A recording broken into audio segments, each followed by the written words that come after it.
I'm 64 years old, and 3 weeks ago, I kissed someone who wasn't my husband. But that's not even the worst part. The worst part is that I want to do it again.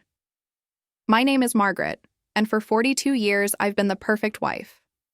The woman who irons her husband's shirts on Sunday nights, who remembers everyone's birthdays, who hosts Thanksgiving dinner without complaining, who smiles at church even when her heart is breaking. I live in a comfortable house in Portland, Oregon, with Robert, my husband of 4 decades. We have 3 grown children, 7 grandchildren, and a life that from the outside looks absolutely perfect. But perfection, I've learned, can be the loneliest prison of all. It started 6 months ago when Robert retired from his position as an accountant. I thought we'd finally have time together, that we'd travel, laugh, rediscover each other. Instead, he discovered golf, and the garage, and his old college friends, and suddenly I became invisible, not in a dramatic way, not with fights or accusations, just invisible. He'd walk past me in the kitchen and not see me. He'd watch television and not ask about my day. We'd lie in the same bed, inches apart, and I'd feel like I was sleeping alone. If you're relating to this story, please help this channel grow by clicking the subscribe button. We're working toward reaching 5,000 subscribers, and your support means everything. Just click that red button and join our community. I started volunteering at the local community center to fill my days. That's where I met Daniel. He was teaching a watercolor painting class for seniors, and I signed up on a whim. Daniel is 59, a widower who lost his wife to cancer 3 years ago. He has kind eyes, the kind that actually see you when you walk into a room. The kind that crinkle at the corners when he smiles. The kind that made me remember I was more than just someone's wife, someone's mother, someone's grandmother. The first few weeks were innocent. We'd chat about art, about life, about nothing important. But there was something in the way he listened. Really listened. When I talked about the book I was reading, he'd ask questions. When I mentioned feeling lost sometimes, he'd nod like he understood. Robert hadn't asked me a real question in months, maybe years. Then came the day everything shifted. It was a Tuesday afternoon, and the class had ended. Everyone had left except Daniel and me. I was cleaning my brushes when he came over and stood close, looking at my painting. It was a landscape of Cannon Beach, a place Robert and I used to visit when we were young. Daniel said it was beautiful, that he could feel the longing in every brushstroke. And then he asked me something no one had asked in so long. "What are you longing for, Margaret?" I should have made a joke. I should have changed the subject. Instead, I felt tears burning behind my eyes, and I said, "To be seen." Just those 3 words, but they opened something inside me that I'd kept locked for so long. Daniel touched my hand, just his fingers on mine, and it was like electricity. Not lust. Not even romance at first. Just recognition. The recognition that I was still alive, still a person with feelings and desires and a heart that could still beat faster. Your subscription helps us reach 5,000 subscribers. If this story is touching you, click subscribe now and be part of our journey. It really makes a difference. We started meeting for coffee after class. Nothing wrong with that, I told myself.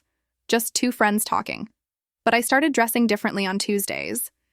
I'd put on makeup with more care, choose my clothes more thoughtfully. I'd think about what I'd tell him, what stories would make him smile. And I felt guilty. God, the guilt was crushing. But not crushing enough to stop. Robert didn't notice. He didn't notice my new lipstick or the way I hummed in the car on Tuesday mornings. He didn't notice that I was coming home later. One evening, I came home 2 hours after class ended, and he just asked if I could pick up milk tomorrow. That's when something inside me cracked. Not broke, just cracked enough to let something else in. Something dangerous. Daniel and I started taking walks after our coffee meetings. Through Laurelhurst Park, along the Willamette River, anywhere we could just be together. We talked about everything. His grief over losing his wife, my loneliness in my marriage, his dreams of traveling to Ireland, my forgotten dream of writing a novel. He made me feel like I was 25 again, like life still had possibility, like I wasn't just counting down the days until I became completely invisible. One rainy afternoon, We took shelter under an awning of a closed bookstore. We were standing so close I could smell his cologne, something woody and warm. Our eyes met, and I knew. I knew what was about to happen, and I knew I should walk away. But I didn't. He leaned in slowly, giving me every chance to stop this, and I didn't stop it. I let him kiss me. And oh God, I kissed him back. It lasted maybe 10 seconds. 10 seconds that unraveled 42 years of fidelity. 10 seconds that made me feel more alive than I'd felt in a decade.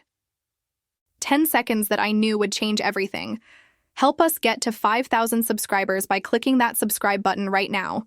Your support keeps stories like this one coming, and we're so close to our goal. Join us. When we pulled apart, I was shaking. Daniel looked at me with such tenderness, such want, and said, "I've wanted to do that for weeks." I couldn't speak. I just stood there, rain drumming on the awning above us, my entire world tilting on its axis. Then I did something I've never done in my entire marriage. I lied. I told Robert I was going to a friend's house for book club. Instead, I met Daniel at his apartment. Nothing happened. Not what you might think. We just sat on his couch and talked. But the air was charged with everything we weren't doing. Everything we wanted to do. He held my hand. I let him. He brushed hair from my face. I leaned into his touch. And when he kissed me again, longer this time, deeper, I felt like I was drowning and being saved at the same time. I went home that night and slid into bed next to Robert, who didn't stir. I lay there in the dark, my heart pounding, feeling like a stranger in my own life. Part of me felt alive for the first time in years. Part of me felt like a monster. The next Tuesday, I told myself I wouldn't go to class, but I went. And the Tuesday after that. Daniel and I never crossed the final line. We kissed. We held each other. We talked about what it would be like to be together. But we didn't do more. Not because we didn't want to. Because I wasn't ready to completely destroy my marriage, even if my marriage had been destroying me slowly for years. Then 3 weeks ago, everything exploded. If you're still with me in this story, please click subscribe. We're building a community here, working toward 5,000 subscribers, and every single one matters.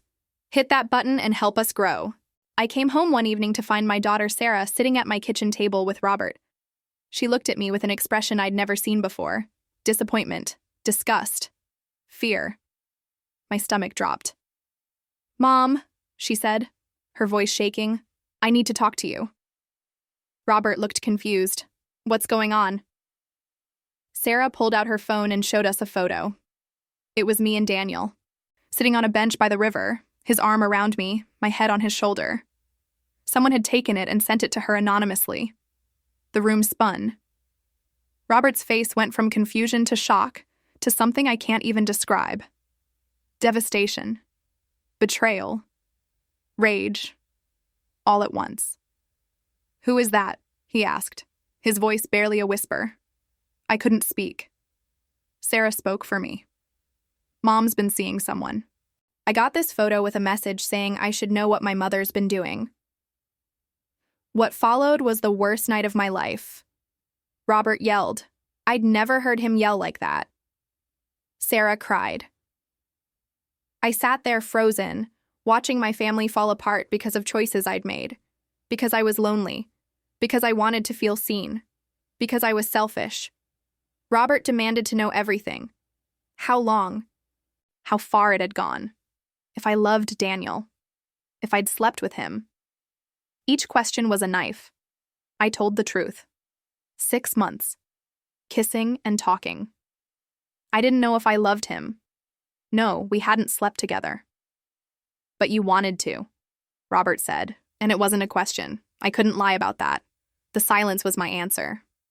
Sarah left, disgusted with both of us, me for betraying her father. Robert for apparently being so neglectful that I'd looked elsewhere, though she said it was still my fault, my choice, my betrayal. She was right. Press that subscribe button if you're following along. Help us reach 5,000 subscribers. Your click makes a real difference, and we're so grateful for each person who joins this community. Robert and I spent the next 3 days in horrible silence. He slept in the guest room. I barely slept at all. Our other children found out. My son Michael stopped speaking to me. My youngest Jessica tried to understand, but couldn't. You were supposed to be the strong one, Mom. The one who kept everything together. I tried to explain. About the loneliness. About feeling invisible. About dying slowly inside. Robert finally broke his silence. You felt invisible? Margaret, I've been living next to a ghost for 5 years. You check out every time I try to talk to you. You roll your eyes at my interests. You act like spending time with me is a chore. You think I didn't notice? You think I didn't feel it? His words hit me like a truck. Was he right? Had I been so focused on my own pain that I'd missed his? Or was he rewriting history to make my betrayal somehow justified? We decided to try counseling. Our first session was last week. The therapist asked us both what we wanted. Robert said he didn't know if he could ever trust me again, but he didn't want 42 years to end like this. I said I didn't know if I could come back to a marriage where I felt invisible. Then maybe you were both invisible to each other, the therapist said. That hit different, because maybe it was true. Maybe we'd both been lonely, both been lost, both been slowly giving up on each other year by year until we were just two people sharing space. But here's where it gets more complicated.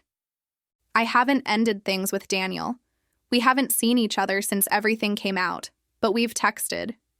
He says he's falling in love with me, that he wants a chance, that life's too short to stay in a marriage that makes me unhappy. And part of me wants that, wants to run toward something that feels alive and real and full of possibility. Click subscribe right now and help us hit 5,000 subscribers. If you're invested in this story, join our growing community. Every subscription counts.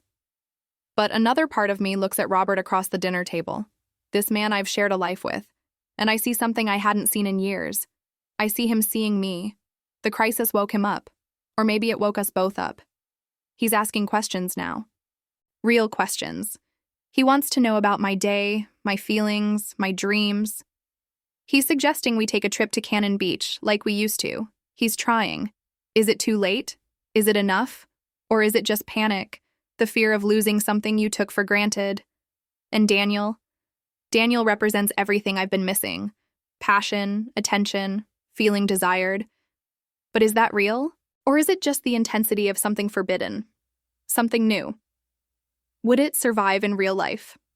With real bills and real problems and real daily routines? My children are divided. Sarah won't speak to me. Michael is furious. Jessica keeps asking if I'm going to leave Dad. My grandchildren sense something's wrong but don't know what. I'm fracturing my entire family. For what? For feeling seen. For passion? For being selfish enough to choose my own happiness over everyone else's? But isn't that the question every woman faces at some point? When do we get to choose ourselves?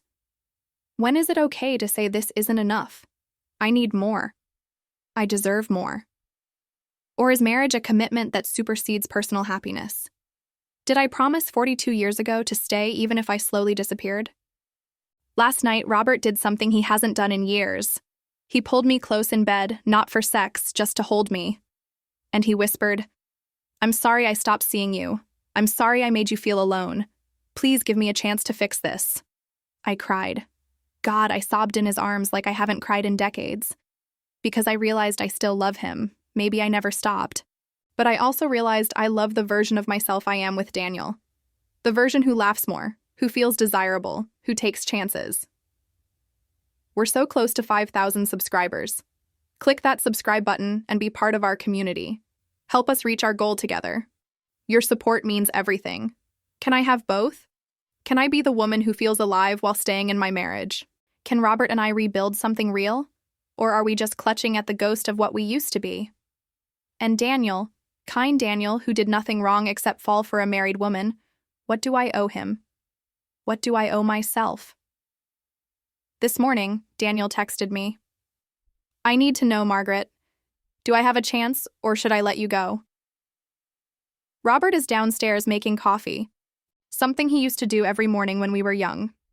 He brought me a cup in bed today, with 2 sugars, the way I like it. the way he apparently still remembers, even though he hasn't made me coffee in 10 years. I have to answer Daniel. I have to make a choice. Do I choose the safety of 42 years, the father of my children, the man who's finally waking up? Or do I choose the possibility of real happiness, real passion, real connection with someone new? My phone is buzzing. Daniel's name on the screen. Robert is calling me downstairs, and I'm sitting here at 64 years old, feeling more confused and torn than I did at 16. The truth is, I don't know what I'm going to do.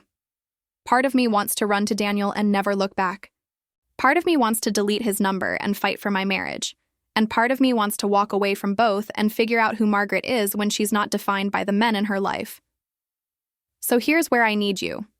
What would you do in my place? Am I a horrible person for what I've done? Do I deserve a second chance at happiness?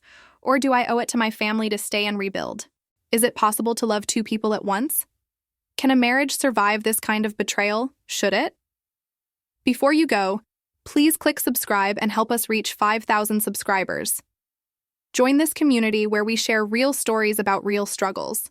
Your subscription helps us keep going, and we're almost at our goal. Leave your thoughts in the comments. Tell me what you do.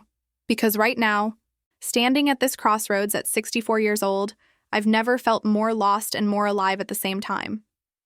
And I have no idea which path to take.